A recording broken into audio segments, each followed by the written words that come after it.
स्वाधिष्ठान चक्र। इस चक्र का तत्व है कि आप सृजनशाली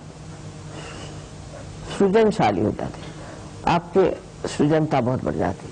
ऐसे लोग जिन्होंने कभी एक लाइन भी कविता नहीं लिखी, वो काव्य लिखने लग जाते। जिन लोगों ने कभी भाषण नहीं दिया, वो बड़े भाषण देने लग जाते हैं। और जिन लोगों ने कभी पेंटिंग नहीं करी, कुछ कला नहीं देखी, वो कलात्मक हो जाते हैं, बहुत सृजन हो जाते हैं। हमारे आर्किटेक्ट्स लोग हैं, वो कहाँ से कहाँ पहुंच गए। तो इंसान में सृजनता आ जाती है, क्योंकि वो अपनी सृजनता को बड़ी ऊंची चीज समझता है।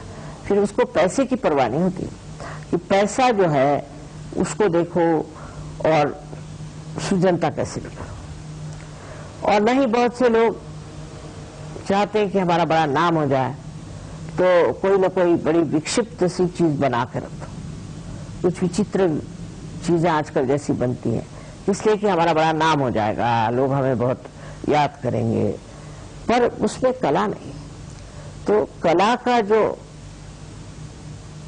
महान अंश है उसको प्राप्त करते हैं आप जब आपका ये दूसरा वाला चक्र है स्वाधिष्ठान, ये ठीक होता है।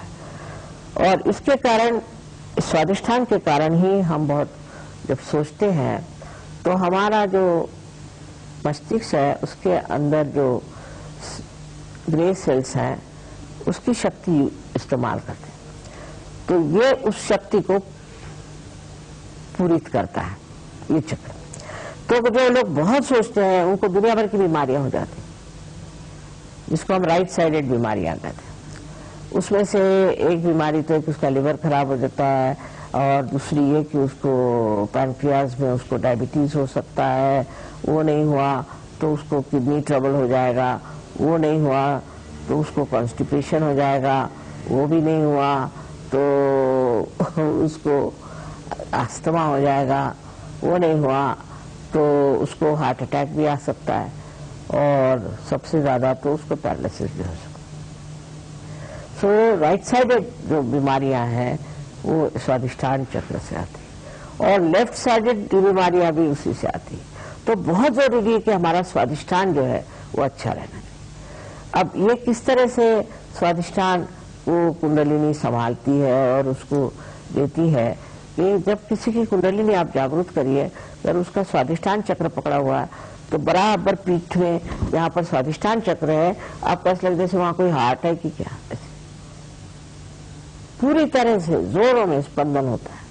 तो आपको पता हो जाता है कि आदमी के राइट स्वाधिष्ठान पकड़ा। अब वो राइट स्वाधिष्ठान जब साफ हो जाए, देखो, तो मनुष्य का चित्त जो है एकदम स्वच्छ हो जाता है, और उसके अंदर जो ये स्ट्रेस और वगैरह जो आजकल प्रकार है वो सब खत्म हो जाता है, और वो शांति में विराजमान हो जाता है। स्वाधिष्ठान चक्र बहुत जरूरी है कि हम ठीक रखें आजकल के जमाने में, जबकि हमारे ऊपर दुनिया भर के कार्य करने के बोझे लदे हो।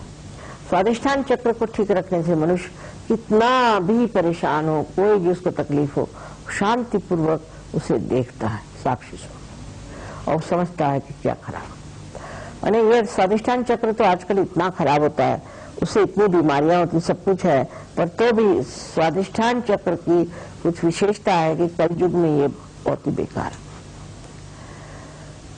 फिर उससे जो और भी बीमारियां होती हैं उसके डिटेल्स में मैं नहीं जाना चाहती, पर यही कहूंगी कि बीमारी के अलावा मनुष्य अत्यंत संतापी और गुस्से वाला होता है, राइट साइडेड। बात बात में वो तुनक मिजाज होता है, उसको बड़ा ही लगता है कि मैं इतनी पोजीशन का आदमी हूँ, मेरी कोई इज्जत नहीं करे। छोटे से आदमी भी बहुत अपने को समझने लगता है। ये भी राइट साइड स्वाधिष्ठान से होता है। और लेफ्ट साइड स्वाधिष्ठान जो पकड़ता है तो उससे मनुष्य चिंतित हो जाता है, बड़ा दुखी हो जाता है, उसको डिप्रेशन आ जाता है, और वो सोचता है कि मुझसे बुरा कोई नहीं, और मुझे सब सता रहे हैं, मुझे परेशान है। दुनिया भर के साइकोलॉजिकल केसेस होते हैं। तो ये दो साइड जो है चक्र के, लेफ्ट एंड राइट, इसको बहुत संभालना चाहिए, और वो सहयोग में बहुत फायदे की चीज है, क्योंकि उससे ये दोनों चक्र जो हैं ये साफ हो जाते हैं। जब साफ हो जाते हैं तो आप हर एक चीज को इस तरह से समझते हैं जैसे कि एक आप बाहर से अपने को देख रहे हैं। अच्छा, तो अब आपको गुस्सा आ रहा है, अच्छा बैठिए, आप अपने ऊपर हंसते, अपना ही मजाक करते, अपने बारे में ये सोचते हैं कि मैं क्या कहता हूँ, मैं क्या कर रहा हूँ। तो उस तरह से मनुष्य अपने चित्त को वहां डाला और ये आपका जो चित्त है वो प्रकाशित हो गया, तो वो जो चित्त है उसको ठीक कर देता। स्वाधिष्ठान चक्र के लिए तो सर जो बहुत जरूरी है, और आजकल के जमाने में जितनी भी परेशानी है स्वाधिष्ठान से, ऐसे मुझे